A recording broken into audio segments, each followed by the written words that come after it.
داعیے حق داعیے دی داعیے ایمان ہے۔ السلام علیکم ورحمۃ اللہ وبرکاتہ۔ بسم اللہ الرحمن الرحیم۔ الحمد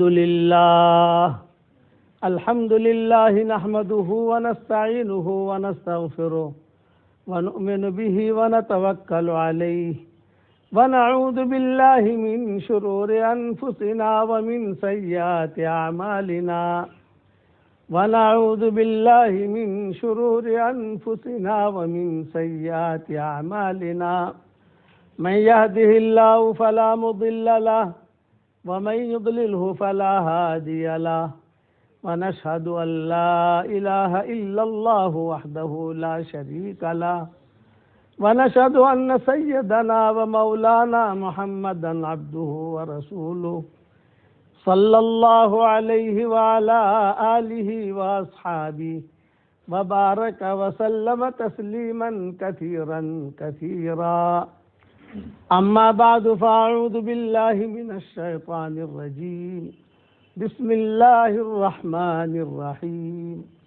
يا أيها الذين آمنوا توبوا إلى الله توبة نصوحا عسى ربكم أن يكفر عنكم سيئاتكم ويدخلكم جنات تجري من تحتها الأنهار يوم لا يخزي الله النبي والذين آمنوا معه نورهم يسعى بين أيديهم وبأيمانهم يقولون ربنا أتمم لنا نورنا واغفر لنا إنك على كل شيء قدير. صدق اللہ العظیم. قابل احترام بھائیوں، دوستو، بزرگوں، میرے والد صاحب حضرت مولانا محمد عمر صاحب پالم پوری رحمۃ اللہ علیہ ایک بات فرمایا کرتے تھے. وہ کہتے تھے کہ بھی ہم فرشتے نہیں ہیں کہ ہم سے گناہ نہ ہو، ہم انسان ہیں، ہم سے اک چک ہو جائے گی، اور ہم شیطان بھی نہیں ہیں کہ ہم توبہ نہ کریں. فرشتے سے جو ہے وہ گناہ نہیں ہوتا، اور شیطان جو ہوتا ہے وہ توبہ نہیں کرتا. تو اس لیے استغفار کا دروازہ اللہ تعالیٰ نے بہت لمبا چوڑا رکھا ہے. علماء نے لکھا ہے کہ بہت دروازے ہیں اللہ تعالیٰ کی رحمت تک پہنچنے کے لیے. سب سے بڑا دروازہ استغفار کا ہے.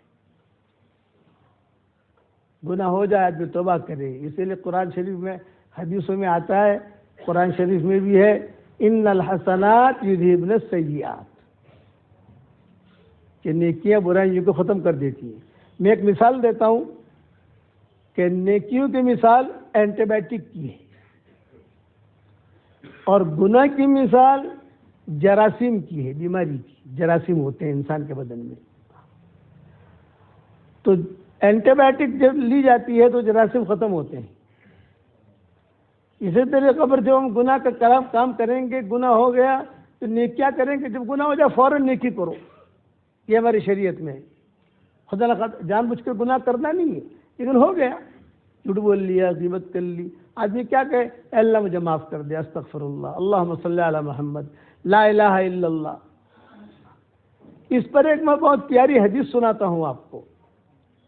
ایک صحابی تھے، وہ اپنے باغ میں کام کر رہے تھے، حدیثوں میں آتا ہے، اور وہ باغ جو تھا وہ دیوار والا تھا، بغیر دیوار کے نہیں تھا، اونچی اونچی دیواریں تھیں. وہ اپنا کام کر رہے تھے. اس میں ایک نوجوان عورت داخل ہو گئی اپنے کسی کام سے. انہوں نے دیکھا کہ ایک نوجوان عورت آئی ہے، تو انہوں نے اس کے ساتھ صحبت کے علاوہ سب کچھ کر لیا. یہ حدیثوں میں ایک قصہ آتا ہے. صحبت نہیں کی، لیکن اس کے علاوہ سب کچھ کر لیا. پیار بھی کر لیا، پیار بوسہ بھی دے دیا، سینے سے اپنے سینے سے دوا بھی لیا، سب کچھ کر لیا. اب انہیں احساس ہوا کہ مجھ سے چوک ہو گئی. جو مومن ہوگا اسے احساس ہوگا، منافق ہوگا اسے احساس نہیں ہوگا. یہ نشانی ہے کہ مومن کو احساس ہوگا۔ یہ آئے حضور صلی اللہ علیہ وسلم کے پاس، اور حضور صلی اللہ علیہ وسلم کے پاس آ کر سارا قصہ بیان کیا، میرے ساتھ یہ ہوا یہ ہوا یہ ہوا۔ تو آپ نے جواب کیا دیا؟ کیا آپ کے ساتھ یہ ہوا؟ آپ مسجد میں کب پہنچے؟ فرمایا مغرب کی نماز سے پہلے آیا۔ تو آپ نے فرمایا تم نے مغرب کی نماز ہمارے ساتھ پڑھی؟ ہاں پڑھی۔ آپ نے فرمایا جاؤ تمہارے گناہ اللہ نے معاف کر دیا۔ اس پر یہ آیت نازل ہوئی، وَأَقِمِ الصَّلَاةَ طَرَفَيِ النَّهَارِ وَزُلَفًا مِّنَ اللَّيْلِ إِنَّ الْحَسَنَاتِ يُذْهِبْنَ السَّيِّئَاتِ ذَلِكَ ذِكْرَىٰ لِلذَّاكِرِينَ۔ اس پر نازل ہوئی ہے کہ پیارے نبی جی نماز بھی پڑھتے رہو صبح شام کی، اور اگر کچھ چوک ہو جاوے تو نیکیاں کر لو، اس نیکی کی وجہ سے وہ نیکی جو ہوتی ہے وہ گناہ کو ختم کر دیتی ہے۔ اچھا، اینٹی بائیوٹک کی بہت قسمیں ہیں ہمارے ہندوستان میں بھی۔ کوئی آدمی بیمار ہوتا ہے تو کوئی ڈاکٹر کوئی اینٹی بائیوٹک دیتا ہے، کوئی بہت ہائی پاور کی ہوتی ہے۔ میں اس پر ایک قصہ سناتا ہوں۔ ہمارا سفر تھا حج کا، تو میں مینا میں بیمار ہوا، سردی بخار۔ تو میں نے ہمارے ساتھیوں سے جو عرب تھے ان سے میں نے کہا کہ بھی کہیں کوئی ڈاکٹر کا انتظام کرو۔ تو انہوں نے کہا ڈاکٹر شریف آئے ہوئے ہیں اور آپ کے ساتھی وہ حج کر رہے ہیں۔ ڈاکٹر شریف یعنی بادشاہ کا ڈاکٹر، اتنا اونچا درجہ اس کا، اور وہ آپ کے ساتھی حج کر رہے ہیں اور آپ کے پڑوس میں ہی ہیں، اور آپ سے ملنے کے لیے بھی کہہ رہے تھے کہ شیخ سے ملنا بھی ہے۔ میں نے کہا بہت اچھا بھائی، آپ جو ہے انہیں بلا لو، مجھے دیکھ بھی لیں۔ چنانچہ وہ آئے، ملاقات ہوئی، الیک سلیک ہوئی، بیٹھے، بہت خوشی ہوئی۔ آپ کے سبق ہم سنتے ہیں، میرا سبق چلتا ہے واٹس ایپ اردو میں، آپ لوگوں تک پہنچ جاتا ہوگا ماشاءاللہ۔ اسی طریقے پر میرا سبق چلتا ہے عربی میں بھی، جو عربوں میں جاتا ہے۔ تو عرب کے بڑے بڑے قافلوں میں، بڑے بڑے ملکوں میں الحمدللہ ہمارا سبق پہنچتا ہے، وہ بھی سنتے تھے ڈاکٹر شریف۔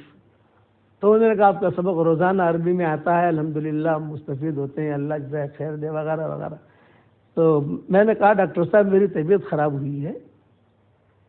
فرمایا کہ فکر نہ کریں، میں آلات لے کر آتا ہوں، بخار ناپنے کا آلہ، یہ آلہ۔ فوراً گئے، دوائی بھی لے کر آئے، انہوں نے چیک بھی کیا۔ شاہی ڈاکٹر تو ان کے پاس تو خود ان کے بھی خادم ہوتے ہیں، شاہی ڈاکٹر کے بھی خادم ہوتے ہیں، سب کو لے کر آئے۔ انہوں نے سب دیکھ داکھ کیا، دیکھ کر مجھے انہوں نے صرف ایک گولی دی، صرف ایک گولی۔ ایک گولی آپ کھا لیجئے، انشاءاللہ 1 سال تک آپ کو یہ بیماری نہیں لگی، اتنی پاور والی ہے۔ میں نے کہا ڈاکٹر صاحب ہمارے ہندوستان میں تو 15 گولیاں دیتے ہیں، ناشتے کے بعد یہ کھاؤ، ظہر بعد دوپہر کو یہ کھاؤ، رات کو یہ کھاؤ، سوتے وقت یہ کھاؤ، اور آپ کی یہ گولی کیا کام کرے گی؟ تو انہوں نے کہا کہ اس میں پاور ہے، ہم بادشاہوں کو یہ گولی دیتے ہیں، ہم اجازت لے کر یہ گولی ساتھ لاتے ہیں، ورنہ اجازت نہیں، وہاں سے ہم بغیر پوچھے لے آوے۔ ملکیت تو ان کی ہے نا، شاہوں کی ملکیت ہے، لیکن ہم اجازت لیتے ہیں کہ ہم تھوڑے پیس لے جا رہے ہیں، کوئی مل گیا یہ ہوا۔ میں نے وہ جو گولی انہوں نے کھلائی، 1 سال تک مجھے نزلہ نہیں ہوا الحمدللہ، بخار بھی نہیں۔ اسے کہتے ہیں ہائی پاور کی گولی۔ اسی طریقے پر نیکیوں میں بھی ہائی پاور ہے۔ آپ کو بتاؤں کیا ہے وہ؟ نیکیوں میں ہائی پاور علماء نے لکھا ہے سورہ اخلاص ہے۔ 10 مرتبہ سورہ اخلاص پڑھو۔ حضور صلی اللہ علیہ وسلم نے حضرت عمر رضی اللہ تعالیٰ عنہ سے فرمایا، عمر 10 مرتبہ سورہ اخلاص پڑھ، جنت میں اللہ تعالیٰ تیرے لیے فوراً ایک محل تیار کر دے گا۔ تو حضرت عمر نے کہا کہ حضرت میں 10 مرتبہ سورہ اخلاص پڑھوں اور ایک محل جنت میں تیار ہو جائے گا تو میں تو بہت محل بناؤں گا۔ جب 10 مرتبہ سورہ اخلاص پڑھنے سے ایک محل تیار ہوتا ہے تو میں تو بہت محل بناؤں گا۔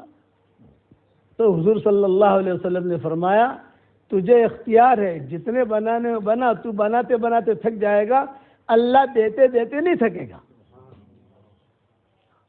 اس لیے آج کل میرے جتنے شاگرد ہیں دنیا میں، کروڑوں شاگرد ہیں الحمدللہ، آپ حضرات کو پتہ ہے کہ ساری دنیا میں واٹس ایپ کا سبق چل رہا ہے الحمدللہ، تو میں انہیں وظیفہ دیتا ہوں کہ 313 مرتبہ سورہ اخلاص پڑھنے کی عادت ڈالو، 313 مرتبہ درود شریف پڑھنے کی عادت ڈالو، 313 مرتبہ استغفار پڑھنے کی عادت ڈالو. بس یہ 3 کام کر لو. آپ درود شریف مختصر پڑھو، نماز والا نہیں پڑھ سکتے کوئی حرج نہیں ہے، لمبا ہوتا ہے آدمی نہیں پڑھ سکتا. اللہم صلی علی محمد، اللہم صلی علی محمد، اتنا تو پڑھ سکتا ہے آدمی. استغفار مختصر پڑھو، اللہم اغفر لی، اللہم اغفر لی. عربی نہیں آتا، اردو میں کہو اے اللہ مجھے معاف کر دے، اے اللہ مجھے معاف کر دے، اے اللہ مجھے معاف کر دے. 313 مرتبہ. 313 کی عدد میں اللہ نے وزن رکھا ہے، یہ ذہن میں رکھنا. تو اس میں اللہ تعالیٰ نے کرنٹ رکھا ہے. 313 مرتبہ پڑھے اور 313 مرتبہ سورہ اخلاص پڑھے. اب سورہ اخلاص کو تو شارٹ کٹ نہیں کر سکتے آپ، وہ تو پوری پڑھنی پڑے گی. قل هو اللہ احد اللہ الصمد لم یلد ولم یولد ولم یکن لہ کفوا احد. دوسرا یہ بتا دوں ایک ساتھ نہیں پڑھنا. 15 مرتبہ پڑھ لیا، پھر 10 مرتبہ پڑھ لیا، پھر 25 مرتبہ پڑھ لیا، پھر جو ہے 50 مرتبہ پڑھ لیا. 313 سے اوپر ہو جائے کوئی حرج کی بات نہیں، نیچے نہیں ہونا چاہیے. یہ میرا وظیفہ ہے، جاندار شاندار مالدار دیندار، اس کا نام رکھا ہے میں نے. جاندار شاندار مالدار دیندار. تو فضیلت کیا ہے اس کی؟ 313 مرتبہ ہم سورہ اخلاص پڑھیں گے انشاءاللہ تو 31 بنگلے روزانہ ہمارے لیے جنت میں تیار ہو جائیں گے. اور کوئی انکم ٹیکس والا فون نہیں کرے گا. دنیا میں تو اگر آپ 2 بنگلے لے لو، 4 بنگلے لے لو تو میسج آتے نہیں آتا بھائی آپ نے اتنا پیسہ کہاں سے لائے، حساب کتاب دکھاؤ. روزانہ 31 بنگلے جنت میں تیار کرو اور کوئی انکم ٹیکس والا انشاءاللہ فون نہیں کرے گا. اور الیکٹرک کا بل بھی ہمیں نہیں بھرنا، اس کو مینٹین بھی نہیں کرنا. یہاں کی ہوٹلوں کو تو مینٹین کرنا پڑتا ہے، وہ فرشتے مینٹین کریں گے. لیکن ملے گا ضرور، میں قسم کھا کے کہتا ہوں کہ ملے گا ضرور، کیونکہ اللہ کے نبی نے وعدہ کیا ہے. ہمارے ایک ڈاکٹر نے ہے شکاگو میں، جب میں نے بیان کرنا شروع کیا تقریباً 2014 سے یہ میں وظیفہ لوگوں کو دے رہا ہوں. پہلے 100 مرتبہ پڑھواتا تھا، بعد میں دیکھا کہ ماشاءاللہ لوگ پڑھتے ہیں تو میں نے پھر 313 کر دیا. ایک آدمی نے مجھے پوچھا کہ مولانا پہلے آپ 100 مرتبہ پڑھواتے تھے، اب 313 مرتبہ پڑھوا رہے ہیں. میں نے کہا آپ نے مکان لیا تھا کتنے میں خریدا تھا؟ کہا 25 لاکھ کا. اب اس کی کیا قیمت ہے؟ کہا 2.5 کروڑ. میں نے کہا تمہارے مکان کی جب قیمت بڑھ سکتی ہے تو میرا وظیفہ کا بھی بھاؤ بڑھ سکتا ہے نہیں بڑھ سکتا؟ ہم نے بڑھا دیا اس کو. تو ڈاکٹر نے مجھے فون کیا، کہا کہ مولوی صاحب میں نے 313 مرتبہ سورہ اخلاص پڑھنا شروع کیا، الحمدللہ 10 لاکھ مرتبہ ہو گیا. 5 لاکھ میں نے آپ کو ہدیہ کر دیا، 5 لاکھ میں نے میرے لیے رکھا. لیکن مولوی صاحب ایک دو سوال کرنا چاہتی ہوں، اگر آپ برا نہ مانیں. میں نے کہا نہیں بیٹا ضرور پوچھیے، کیا پوچھتی ہو آپ؟ کہ فرمایا کہ مولوی صاحب مجھے بنگلے ملیں گے؟ میں نے کہا کروڑ مرتبہ قسم کھا کے کہتا ہوں کہ ملیں گے. نبی کی بات جھوٹی نہیں ہوتی، نبی کی بات پکی ہوتی ہے اور وہ دیکھ کر کہتا ہے. اسی لیے سورہ اخلاص کی فضیلت ہے. میں کروڑ مرتبہ قسم کھا کے کہتا ہوں کہ ملیں گے. تو اس نے کہا مولانا دوسرا سوال کروں؟ ذرا ایڑا ٹیڑھا سوال ہے، برا تو نہیں مانیں گے؟ نہیں. میں نے کہا برا نہیں مانوں گا، بتاؤ کیا پوچھنا چاہتی ہو؟ انہوں نے کہا مولوی صاحب 5 لاکھ مرتبہ میرے سورہ اخلاص ہو گئے، میں تو اور آگے بڑھتی رہوں گی الحمدللہ انشاءاللہ. لیکن مولانا بہت بنگلے ہو گئے ماشاءاللہ جنت میں، تو کیا مولانا بھاڑا آئے گا کہ نہیں؟ رینٹ کرایہ آئے گا کہ نہیں وہاں پر؟ میں نے کہا بیٹا جنت میں کرایہ تو نہیں آئے گا. تو مولوی صاحب اتنے بنگلے کریں گے کیا؟ میں نے کہا جب جنت میں ہم جائیں گے انشاءاللہ مشورہ کر لیں گے. اللہ جب ہمیں جنت میں لے جائے گا وہاں مشورہ کر لیں گے، ملے گا ضرور پکا. میرے والد صاحب رحمۃ اللہ علیہ فرماتے تھے کہ بیٹا یونس رات کو اگر نیند نہ آوے تو 10-15 بنگلے بنا دینے کی. آدمی کروٹیں لیتا ہے، یہ لیتا ہے. اس سے اچھا سورہ اخلاص پڑھتا رہے تو اس کے بنگلے تیار ہو گئے، نیند بھی آ گئی. سورہ اخلاص کی فضیلتیں بہت ہیں. میں چونکہ کتابیں لکھنے والا پڑھنے والا، ہماری کتابیں آپ لوگوں تک پہنچتی ہوگی. درود شریف ہے، مومن کا ہتھیار ہماری کتاب ہے، قرآن کا ترجمہ ہے، میں نے میرا قرآن کا ترجمہ بھی رکھ دیا ہے میں نے یہاں، دیکھ لینا آپ، 26 صورتیں ہیں، بکھرے موتی، وہ آپ لوگوں تک پہنچ گئی ہوگی الحمدللہ۔ جتنی فضیلتیں اللہ تعالیٰ نے سورہ اخلاص کی بیان کی ہے، اتنی کسی صورت کی اللہ نے بیان نہیں کی، حضور صلی اللہ علیہ وسلم نے بیان نہیں کی، کسی صورت کی حضور نے بیان نہیں کی۔ جب سورہ اخلاص نازل ہو رہی تھی تو بہت فرشتے لے کر آ رہے تھے، تو راستے میں کئی فرشتوں نے پوچھا کہ بھی اتنے جھرمٹ کے ساتھ یہ صورت جا رہی ہے دنیا میں، یہ کون سی صورت ہے؟ حضرت جبریل نے کہا یہ اللہ کا نسب نامہ ہے، اللہ کا نسب نامہ۔ مشرکین مکہ نے سوال کیا تھا حضور صلی اللہ علیہ وسلم سے کہ اب حضور آپ کا نسب نامہ ہے، تو فلاں کا نسب نامہ ہے، میرا نسب نامہ ہے، اس کا نسب نامہ ہے، تمہارا اللہ کا کیا نسب نامہ ہے؟ اس پر یہ صورت نازل ہوئی، قل هو اللہ احد، اللہ اکیلا ہے، اللہ الصمد، وہ بھی نیاز ہے، لم یلد ولم یولد ولم یکن لہ کفوا احد۔ بہت فضیلتیں ہیں، اس کے لیے میں آپ حضرات سے کہتا ہوں اگر آپ نے میرا یہ وظیفہ پکڑ لیا نا تو 2 فائدے ہوں گے انشاءاللہ۔ قیامت تک کی آپ کی آنے والی نسلوں میں اللہ دین داخل کر دے گا انشاءاللہ، ایک۔ دوسرا، قیامت تک کی آپ کی آنے والی نسلوں میں کوئی فقیر نہیں رہے گا، اور تیسرا، جو دعا مانگو گے اللہ آپ کی دعا قبول کرے گا۔ اس پر میں ایک قصہ سناتا ہوں۔ 2016 میں یا 2014 میں، مجھے سن تو یاد نہیں رہا، میں نے 17 سال تک بمبئی میں تفسیر کی ہے رمضان کے مہینے میں۔ اب بڑھاپے نے ڈیرا ڈال دیا تو بڑھاپے کی وجہ سے کئی زیادہ سفر کرنا اور ہوتا نہیں ہے، کہیں جاتی بھی نہیں، واٹس ایپ پر سبق دے دیتے ہیں، درس قرآن ہے یہ ہے، واٹس ایپ پہ بھیج دیتے ہیں لوگ، الحمدللہ کروڑوں میں اللہ تعالیٰ پہنچا دیتا ہے، اور اللہ تعالیٰ لوگوں کو تو فائدہ بھی دیتا ہے، اللہ تعالیٰ قبول فرمائے عافیت کے ساتھ۔ تو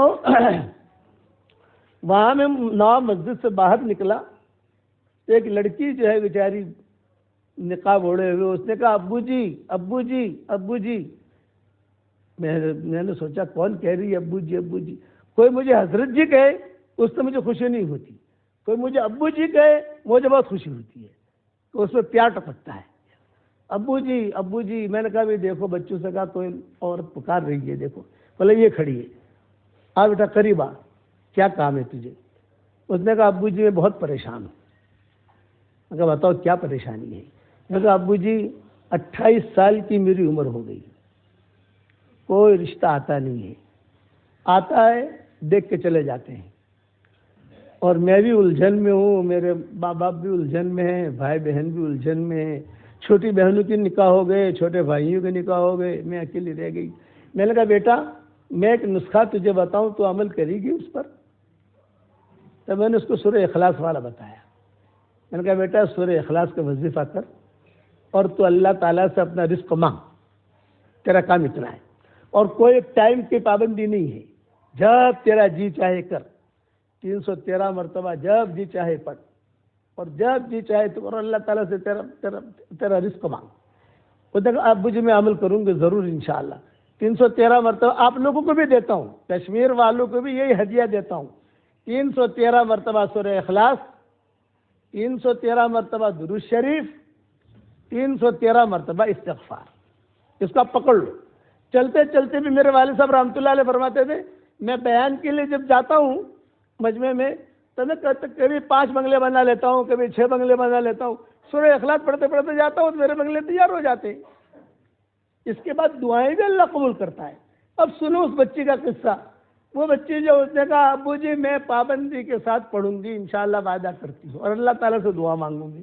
میرے ہاتھ میں میری تسبیح تھی، میں نے کہا بیٹا یہ جو میرا وظیفہ ہے یہ بھی جاندار شاندار مالدار دیندار ہے، اور یہ میری تسبیح ہے یہ بھی جاندار شاندار مالدار دیندار ہے۔ یہ میری تسبیح کسی کو دیتا نہیں ہوں، میں پڑھتا ہوں اس پر عمل کرتا ہوں، میرے ساتھ رہتی ہے، لیکن تو بہت پریشانی کی حالت میں آئی ہے، میں یہ تسبیح تجھے ہدیہ کرتا ہوں، تو لے جا اور اسی پر پڑھا کر، اور دوسروں کو بتانا ہو تو دوسروں کو ہی بتا، لیکن تسبیح تو سب کو دے نہیں سکتا، تجھے اکیلے کو ہی دے سکتا ہوں میں، اس لیے تجھے ہدیہ ہے۔ اس بچی نے بیچاری نے تسبیح اپنے آنکھوں سے لگائی، اپنے سر پہ رکھی، اور پھر وہ گئی۔ 1 سال کے بعد پھر میں گیا واپس، وہی لڑکی میری تصویر ایسے اٹھائے ہوئے کھڑی تھی، بھیڑ بہت تھی، وہ ایسے اٹھائے ہوئے تک میں پہچان سکوں کہ یہ وہی لڑکی ہے، اور ایک بچہ اس کے گود میں، اس کے بغل میں۔ میں جب قریب سے میری کار گزری تو اس نے کہا ابو جی السلام علیکم ابو جی۔ میں نے کہا بیٹا کیا خوشخبری ہے، نے پہچان لیا؟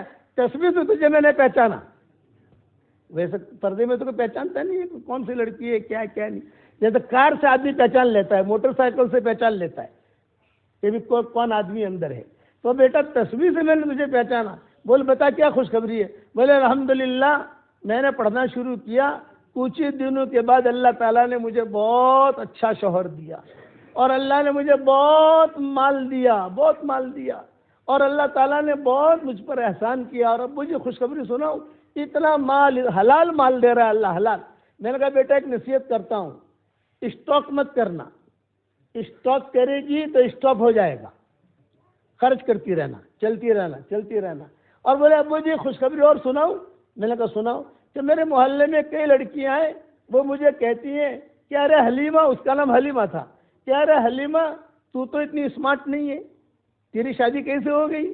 تو میں تصویر بتاتی ہوں، جاندار، شاندار، مالدار، دیندار، اور میں وظیفہ بتاتی ہوں۔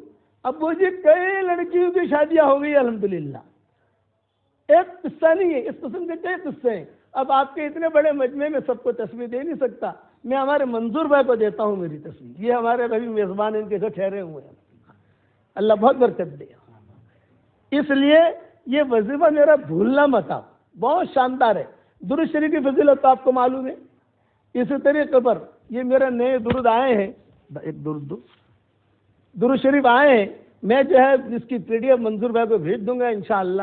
اس کے 20 فائدے میں نے لکھے ہیں۔ کتنے فائدے بھائی؟ 20 فائدے۔ حضور صلی اللہ علیہ وسلم کے انتقال کے بعد سے پہلی مرتبہ یہ درود آیا ہے، 20 فائدے لکھے ہیں۔ سب سے پہلا فائدہ لکھا ہے کہ حضور صلی اللہ علیہ وسلم کی زیارت ہوئی۔ پی ڈی ایف منظور بھائی کو بھیج دوں گا انشاءاللہ، یہ چھپوائیں گے، یہ انشاءاللہ تقسیم کریں گے۔ یہ درود پڑھا کرو، اللہ کے 100 نام ہیں اور حضور صلی اللہ علیہ وسلم کے 100 نام ہیں، یہ بھی میری طرف سے آپ کو ہدیہ ہے، یہ منظور بھائی رکھو۔ بس یہ بات تو ہو گئی۔ دوسرا سورہ اخلاص پر میں 1-2 حدیث بیان کر دوں۔ ایک صحابی تھے، ان کا نام تھا معاویہ ابن معاویہ لیثی انصاری۔ تبوک کے موقع پر یہ تبوک جا نہیں سکے، بیمار تھے، سارا مجمع جو ہے تبوک چلا گیا لیکن یہ جا نہیں سکے، بیمار تھے، اس لیے مدینہ میں رہ گئے۔ اب حضور صلی اللہ علیہ وسلم تبوک پہنچے، 600-700 کلومیٹر ہے مدینہ منورہ سے۔ یہاں معاویہ بن معاویہ لیثی انصاری کی طبیعت خراب ہوئی مدینہ میں، کوئی جنازہ پڑھنے والا نہیں، کوئی دفن کرنے والا نہیں، مرض الوفات میں آ گئے۔ تو حضرت جبریل آسمانوں سے آئے مدینہ منورہ، سننا غور سے، اور مدینہ منورہ سے آئے حضور صلی اللہ علیہ وسلم کے پاس تبوک میں، اور حضور صلی اللہ علیہ وسلم سے یہ کہا کہ حضرت میں آیا ہوں اس لیے کہ معاویہ ابن معاویہ لیثی انصاری کی طبیعت خراب ہو رہی ہے، اور بالکل اب مرے تب مرے، بلکہ انتقال ہو چکا ہوگا ان کا۔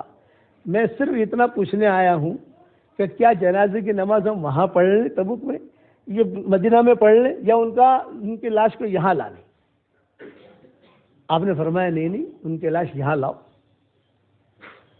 اب سارے فرشتے، 70,000 فرشتے مدینہ منورہ پہنچے، ان کو غسل دیا، کفن پہنایا، اور ان کے لاش کو لے کر تبوک آئے۔ حضور صلی اللہ علیہ وسلم نے تبوک میں ان کی جنازے کی نماز پڑھی۔ پھر حضرت جبریل نے پوچھا کہ حضرت یہ تبوک میں دفن کر دیں یا مدینہ منورہ لے جائیں، بقی میں دفن کریں؟ آپ نے فرمایا نہیں، بقی میں دفن کرو۔ چنانچہ فرشتے جب اٹھا کر چلنے لگے تو حضور صلی اللہ علیہ وسلم نے حضرت جبریل کو کہا ادنو منی، ادنو منی۔ ادنو منی کا مطلب یہ ہے ذرا قریب آؤ۔ اور کان میں حضور صلی اللہ علیہ وسلم نے حضرت جبریل سے پوچھا کہ بھی آدمی مرتا ہے وہیں دفن ہو جاتا ہے، اس کا اتنا زیادہ درجہ کیوں ہوا؟ بہت بڑا درجہ ہے کہ مدینہ میں مر رہا ہے، فرشتے آ رہے ہیں، فرشتے ان کا جنازہ تبوک لا رہے ہیں، تبوک میں حضور جنازہ پڑھ رہے ہیں، پھر فرشتے واپس لے جا رہے ہیں اور وہاں جا کر جو ہے دفن کر رہے ہیں بقی میں، اتنا درجہ کیوں ملا؟ تو حضرت جبریل نے آہستہ سے کہا حضرت اس کو اتنا درجہ اس لیے ملا ہے کہ یہ سورہ اخلاص بہت پڑھتا تھا، جسے زمین والے نہیں جانتے تھے، آسمانوں پر دھوم تھی اس کی، سورہ اخلاص بہت پہنچتی تھی، اس وجہ سے اللہ نے فضیلت دی ہے اس کو۔ اس کا حوالہ میری کتاب بکھرے موتی میں دیکھ لینا، 13 جلدیں آ گئی ہیں، 12 جلدیں آ گئی ہیں، میں نے اس میں لکھا ہے۔ دوسرا، حضور صلی اللہ علیہ وسلم مسجد نبی میں بیٹھے ہوئے، حضرت جبریل آئے، حضور کے پاس ابو ذر غفاری بیٹھے ہوئے تھے، تو حضرت جبریل نے آتے ہی پوچھا اہذا ابا ذر یا رسول اللہ، کیا یہ ابو ذر ہے؟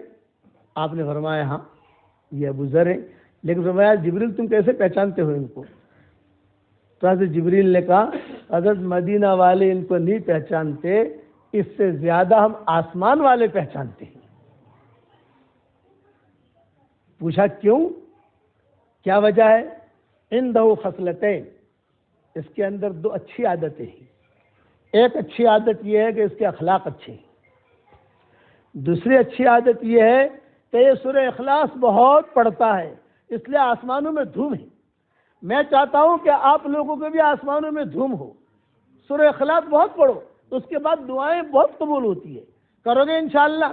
کہ میرا ہدیہ قبول کر لیا آپ لوگوں نے؟ 313 مرتبہ سورہ اخلاص۔ جب پڑھنا شروع کرو بسم اللہ پڑھو، جیسا آپ نے بسم اللہ الرحمن الرحیم پڑھ کے پڑھنا شروع کیا 25 مرتبہ ہو گیا، اب ہر مرتبہ بسم اللہ پڑھنے کی ضرورت نہیں ہے۔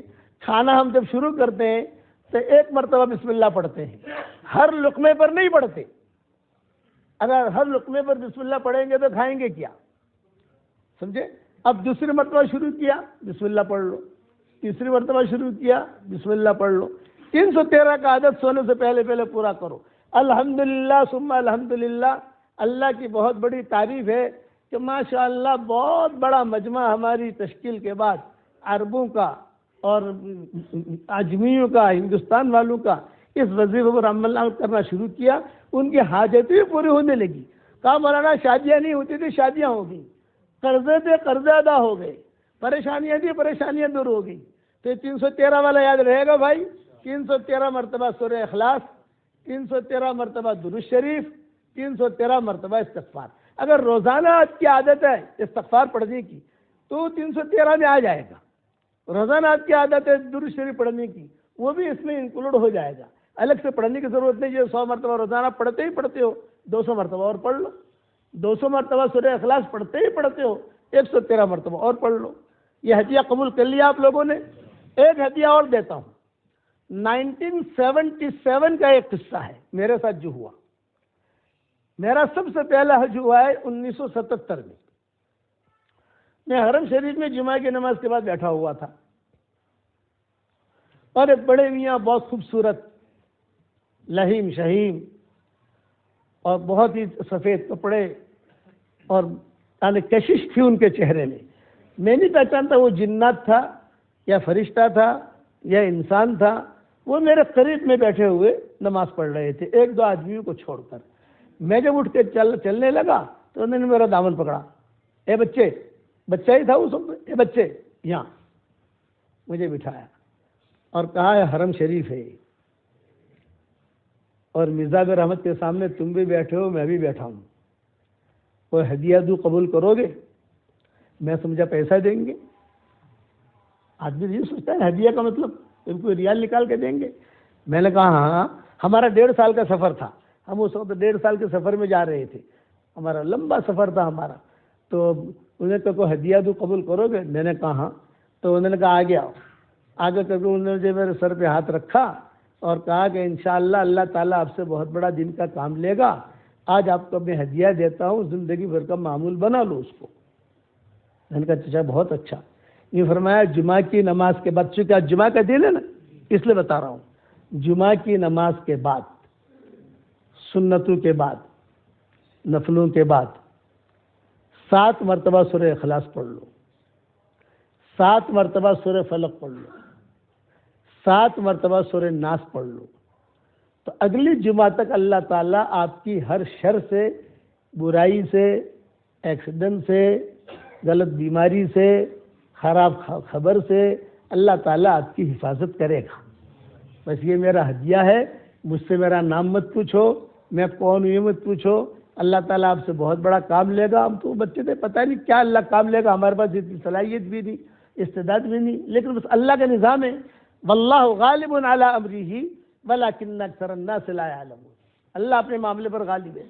انہوں نے مجھے یہ وظیفہ دیا، پھر مجھے یاد کروایا کیا پڑھنا ہے بیٹا. میں نے کہا جمعہ کی نماز کے بعد، سنتوں کے بعد، نفلوں کے بعد 7 مرتبہ سورہ اخلاص، 7 مرتبہ سورہ فلق، 7 مرتبہ سورہ ناس. اتنا پڑھ لینا ہے آپ کو. اگلے جمعہ تک آپ 100% جو ہے محفوظ ہو گئے انشاءاللہ. کوئی بری چیز نہیں ہوگی آپ کے ساتھ. میں آگے بڑھا. پیچھے ہمارے حضرت جی بیٹھے ہوئے تھے، مولانا انعام الحسن صاحب رحمۃ اللہ علیہ، میرے والد صاحب رحمۃ اللہ علیہ بیٹھے ہوئے تھے. وہ حضرات پیچھے بیٹھے ہوئے تھے. میں گیا تو ابا نے پوچھا بھی بڑے میاں کون تھے، کیا کہہ رہے تھے. میں نے کہا ابا مجھے تو انہوں نے یہ باتیں بتائی. تو ابا نے مجھے کہا کیا ٹھیک ہے تم عمل کرنا لیکن بیانوں میں مت کہنا. یہ ابا نے مجھے کہا بیانوں میں مت کہنا جب تک کوئی حدیث نہ ملے. ہمیں حدیث میں ڈھونڈو، حدیث مل جائے تو ویسا عام کرو. کوئی جنات کوئی بات بتائے یا کوئی فرشتہ کوئی بات بتائے تو اسے اتنے عام نہیں کرنی چاہیے. خواب میں کسی نے کچھ دیکھ لیا، آج کل لوگ خوابوں کو زیادہ دیکھتے ہیں. بے خواب دیکھا ہے فلاں پڑھو. ارے حضور صلی اللہ علیہ وسلم نے پہلے ہی کہا ہے پڑھو. تو خواب کی کیا حقیقت ہوتی ہے؟ خواب تو خواب ہے. تو ابا نے کہا جب تک تجھے کوئی حدیث نہ ملے یا کوئی بڑے اوپر سے کوئی حوالہ نہ ملے اور اوتھینٹک یعنی قوی چیز نہ ملے تب تک بیان ہی مت کہنا. لیکن تم بیان کرتے ہو، سب جگہ جاتے ہو. میں نے کہا ٹھیک ہے ابا. اب میں نے پڑھنا شروع کیا اپنے اعتبار سے، لیکن میں کسی کو بتایا نہیں. لیکن جب کتابیں لکھنی شروع کی تو مجھے حدیثیں ملی، ابن سنی کی حدیث ملی. جب میں کتابیں لکھنی شروع کی تو کئی حدیثیں ملی. پھر میری کتابوں کے اندر میں لایا اس کو عام کیا اور لوگوں کو بتانا شروع کیا. الحمدللہ جس کو بتایا، جس نے عمل کیا، ان سب کو فائدہ ہوا. ایک بات کی وضاحت کرتا ہوں کہ ہماری عورتیں وہ عام طور سے جمعہ کی نماز کے لیے مسجد میں نہیں آتی ہیں، تو ظہر کی نماز کے بعد پڑھ لیں کوئی حرج نہیں ہے. اور اس کا ٹائم جیسے مسجد جمعہ کی نماز کے بعد ٹائم نہیں ہے، جانا ہے، بیگم انتظار کر رہی ہے، ہوٹل پر کوئی انتظار کر رہا ہے، فلائٹ پکڑنی ہے، کوئی کام ہے، عورتوں کو کھانا پکانا ہے، کوئی حرج کی بات نہیں. عصر تک پڑھ لو. عصر تک میں نہیں پڑھ سکے مغرب تک پڑھ لو جمعہ کے دن. اس کا ٹائم ہے مغرب تک. مغرب کے بعد اگر پڑھو گے تو وہ کرنٹ نہیں آئے گا. وہ قرآن کا ثواب تو ملے گا آپ کو پڑھنے کا، کرنٹ نہیں آئے گا. یعنی جمعہ کی نماز کے بعد سے لے کر مغرب سورج غروب ہونے تک آپ اسے پڑھ لو. پڑھو گے انشاءاللہ. اور بہت آسان کر کے میں نے آپ کو سمجھایا. اس میں کوئی میں نے زیادہ ایسی چیز ایسا بیان میں نہیں کرتا کہ آپ سامنے والا آدمی نہ سمجھ سکے. دوسرا کہ میں آپ کو ایک دعا بھی بتاتا ہوں جو رسول اللہ صلی اللہ علیہ وسلم نے پڑھوائی ہے. آدمی اگر ایک مرتبہ پڑھ لے، کتنی مرتبہ پڑھے بھائی؟ ایک مرتبہ، تو دنیا میں جتنے مسلمان مرد اور عورتیں ہوں گی ان سب کے برابر اللہ اس کے اکاؤنٹ میں نیکیاں داخل کر دے گا. بتاؤ ہمارا دین کتنا آسان ہے. آسان ہے کہ نہیں؟ اب پڑھو میرے ساتھ. ربنا اغفر لی ولوالدی وللمؤمنین یوم یقوم الحساب. دیکھو ایک مرتبہ میں نے پڑھا، ایک مرتبہ آپ نے پڑھا. یہ بیان ریکارڈ ہو رہا ہے، یہ دنیا میں جائے گا انشاءاللہ. جو بھی پڑھیں گے ان کے اکاؤنٹ میں اس وقت میں جتنے مسلمان مرد اور عورتیں ہیں ان سب کے برابر نیکیاں آ گئی. کتنی آسان ہے ہماری شریعت. جب بھی میں کوئی کتاب لکھتا ہوں تو سب سے پہلے میں یہ دعا لکھتا ہوں تاکہ کم سے کم آدمی ایک مرتبہ تو پڑھ لے یار. حشر کے میدان میں کام تو آئے گی. اور یہ حدیث المتجر الرابح فی ثواب العمل الصالح میں موجود ہے. یہ حوالہ میں نے دے دیا آپ لوگوں کے لیے. میں نے تو میری کتابوں میں حوالے لکھ دیے.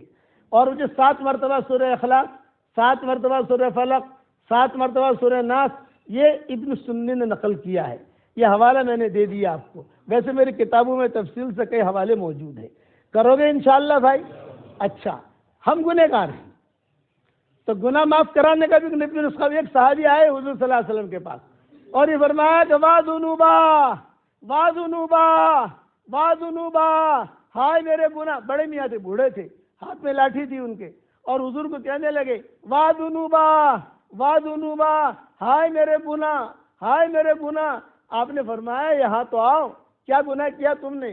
تو بڑے میاں کہہ رہے ہیں کھڑے کھڑے کہ حضرت شرک کے علاوہ سارے گناہ میری جھولی میں موجود ہیں. زنا بھی ہے, سود بھی ہے, حرام بھی ہے, سب موجود ہے. تو آپ نے فرمایا تم قریب آؤ. اچھا یہ قصہ تنہائی میں نہیں ہوا ہے, یہ صحابہ کے سامنے ہوا ہے, صحابہ بیٹھے ہوئے سب کے سامنے ہوا ہے قصہ.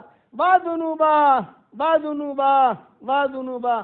آپ نے فرمایا بلایا, قریب بٹھایا, اور بٹھا کر کہا یہ گناہ تم نے کب کیے؟ فرمایا حضرت کچھ نہ پوچھو, شرم آتی ہے مجھے. آپ نے فرمایا دیکھ ایک دعا تجھے پڑھاتا ہوں, پڑھ میرے ساتھ. حضور نے کہا اب پڑھو میرے ساتھ, اللہم مغفرتک اوسع من ذنوبی ورحمتک ارجع عندی من عملی. اللہم مغفرتک اوسع من ذنوبی ورحمتک ارجع عندی من عملی. اللہم مغفرتک اوسع من ذنوبی ورحمتک ارجع عندی من عملی. 3 مرتبہ حضور صلی اللہ علیہ وسلم نے پڑھوایا, میں نے بھی آپ کو 3 مرتبہ پڑھوایا. پھر حضور صلی اللہ علیہ وسلم نے صحابی سے کیا کہا؟ قم قد غفر اللہ لک, اے بڑے میاں جاؤ, چلے جاؤ, کھڑے ہو جاؤ, اللہ نے تمہارے سارے گناہ معاف کر دیے. یہ بھی میں نے میری کتابوں کے اندر حوالے اس کے ڈال دیے. تو آدمی میں کہتا ہوں کہ 24 گھنٹے میں 1 مرتبہ تو پڑھ لے کم سے کم. یہ تو آسان ہے, ہر مرتبہ نہیں پڑھ سکتے, 100 مرتبہ نہیں پڑھ سکتے, 1 مرتبہ تو پڑھو. اور ایک نصیحت کرتا ہوں کہ قرآن سے دوستی کیجیے, قرآن بہت پڑھیے. میرا آسان ترجمہ آ گیا ہے ریاض القرآن کے نام سے, 20 زبانوں میں تقریباً چھپ گیا ہے الحمدللہ, 20 زبانوں میں. انگریزی میں اللہ چاہے گا تو 1 مہینے میں آ جائے گا انشاءاللہ, اور اردو میں بھی چھپ گیا, کیرلا زبان میں چھپ گیا, بنگلورو زبان میں چھپ گیا, برموی زبان میں چھپ گیا. عرب کہتے ہیں کہ عربی زبان میں, کہ تم لوگوں کو تو ترجمے کی ضرورت نہیں ہے, تم تو خود عربی پڑھ لیتے ہو, سمجھ لیتے ہو. الحمدللہ وہ قرآن کا ترجمہ دیکھیے, ریاض القرآن. یہ آپ دیکھو گے تو آپ کو جو ہے گوگل پہ جاؤ گے تو ملے گا. 15 سطری میں بھی ہے, 13 سطری میں بھی ہے, 14 اور 16 سطری میں بھی ہے, سب سطری میں آ گیا. حافظ ہوتے ہیں بچے کو 15 سطری میں حافظ ہوتا ہے, کوئی 13 سطری میں ہوتا ہے. یہ اللہ تعالیٰ نے یہ کام کروایا ہے, اس کا ترجمہ پڑھنا پڑھو گے انشاءاللہ. اللہ تعالیٰ ہم سب کو عمل کرنے کی توفیق عطا فرمائے. اور میں دعا کرتا ہوں کہ جس اللہ تعالیٰ نے ہمیں یہاں اس مسجد میں ہمیں جمع کیا ہے, وہ اللہ ہم سب کو جنت الفردوس میں ہماری قیامت تک کی آنے والی نسلوں کے ساتھ, ہماری قیامت تک کے آنے والی نسلوں کے ساتھ اللہ تعالیٰ ہم سب کو جمع فرمائے. دعا کر لو 5 منٹ. اللہم لک الحمد کما انت اہل فصلی وسلم علی سیدنا محمد کما انت اہل. اے ہمارے پیارے اللہ ہمارے گناہوں کو معاف فرما. اے ہمارے پیارے اللہ ہماری خطاؤں سے درگزر فرما. اے اللہ ہم اقراری مجرم ہیں, ہمیں ہمارے جرموں پر اقرار ہے. ہم جیسا گنہگار نہ تیری زمینوں نے دیکھا, نہ تیرے آسمانوں نے دیکھا, نہ تیرے فرشتوں نے دیکھا, اور ہم نے تجھ جیسا کریم آقا بھی نہیں دیکھا ہے. ہم گناہ کرتے رہے تو ہمیں روزے دیتا رہا, ہم گناہ کرتے رہے تو ہمیں مال منال دیتا رہا, ہم گناہ کرتے رہے تو ہمیں مسجد میں آنے کی توفیق دیتا رہا. اے اللہ جس کرم سے آپ نے ہمیں اس مسجد بلالیہ میں جمع کیا ہے, تیرے اسی کرم سے جنت الفردوس میں تیرے نبو کے پڑوس میں ہمیں جمع فرما دے. اے اللہ اس مجلس میں بوڑھے بھی ہیں, نوجوان بھی ہیں, عبادت گزار بھی ہیں, یہ بچے بھی ہیں. یہ مجمع اگر اس علاقے کے کسی کریم کے دروازے پر چلا جائے, صرف 1 روپیے کی بھیک مانگے, اس کریم کے لیے روپیہ دینا جتنا آسان ہے اس سے زیادہ تیرے لیے ہدایت کا دینا آسان ہے. اے اللہ ہماری جھولیوں کو ہدایت سے بھر دے. اے اللہ میری تشکیل پر جو روزانہ 313 مرتبہ سورہ اخلاص پڑھے, جو روزانہ 313 مرتبہ درود شریف پڑھے, جو روزانہ 313 مرتبہ استغفار پڑھے, اے اللہ اس کی ساری دعاؤں کو قبول فرما, اس کی ساری دعاؤں کو قبول فرما. اے اللہ یہ مجمع آمین کہہ رہا ہے, کسی کے باپ کا انتقال ہو چکا ہے، کسی کی ماں کا انتقال ہو چکا ہے، کسی کے ماں اور باپ دونوں کا انتقال ہو چکا ہے، اور قبر میں انتظار میں ہے کہ اس مبارک گھڑی میں کوئی ہمیں بھی یاد کرتا ہے کہ نہیں کرتا۔ اے اللہ ہمارے ماں باپ کی مغفرت فرما، ہمارے ماں باپ کی مغفرت فرما، ان کی ہڈی ہڈی کو جنت نصیب فرما۔ اے اللہ جو ہمارا دنیا سے جانے کا وقت آئے کمال ایمان پر ہمارا خاتمہ فرما۔ اے اللہ یہ امت بہت پریشان ہے، اے اللہ تو ہی بتا یہ امت کب تک پریشان رہے گی۔ اے اس مجلس کے فرشتوں، اے اس مجلس کے فرشتوں، اے اس مجلس کے فرشتوں، ہمارا رب ہم سے روٹھا ہوا ہے، ہمارے روٹھے ہوئے رب کو ہم سے منوا دو۔ اے اللہ اس امت کی شام کو صبح سے بدل دے، ہر فرد امت کو دین کا داعی بنا دے۔ اے اللہ امن کی چادریں پھیلا دے، تقوی کا لباس پہنا دے، زہد کا لباس پہنا دے، ہماری آنکھوں میں تیری محبت کا سرما لگا دے۔ اے اللہ جس نے بھی مجھے دعاؤں کے لیے کہا ہو، دعاؤں کے لیے خطوط میں لکھا ہو، جن کا مجھ پر کسی قسم کا حق اور احسان ہو، جو مجھے اپنی دعاؤں میں یاد کرتے رہتے ہوں، مائیں بہنیں یاد کرتی رہتی ہوں، ہماری ساری دعاؤں میں ان کا پورا پورا حصہ نصیب فرما، ہمارے اقدام اور اقلام کو قبول فرما، ہدایت کے پھیلنے کا ذریعہ بنا۔ اے اللہ تیری مخلوق میں سے جو پریشان حال ہو ان کی پریشانیوں کو دور فرما، جو بیمار ہوں ان کو شفا عطا فرما، جن کے لڑکے اور لڑکیاں شادی کے لائق ہوں، غیر شادی شدہ ہوں، بہترین جوڑوں کا انتظام فرما، اور جس کی جو حاجت ہو اس کے حاجت کا تو غیب تقبل فرما، اور تیرے نبی پر بہترین رحمتیں نازل فرما۔ جب تک سورج اگتا رہے تیرے نبی پر رحمتیں نازل فرما، جب تک ہوائیں چلتی رہے تیرے نبی پر رحمتیں نازل فرما، جب تک سمندروں میں پانی باقی رہے تیرے نبی پر رحمتیں نازل فرما۔ تیرے نبی کو ہم سے بہت محبت تھی، ہم تیرے نبی کے بھائی بہن ہیں، تیرے نبی کے بھائی بہنوں پر کرم کا معاملہ فرما دے، رحم کا معاملہ فرما دے، اور اپنے فضل و کرم سے ہماری دعاؤں کو قبول فرما۔ صلی اللہ تعالی علی خیر خلق محمد۔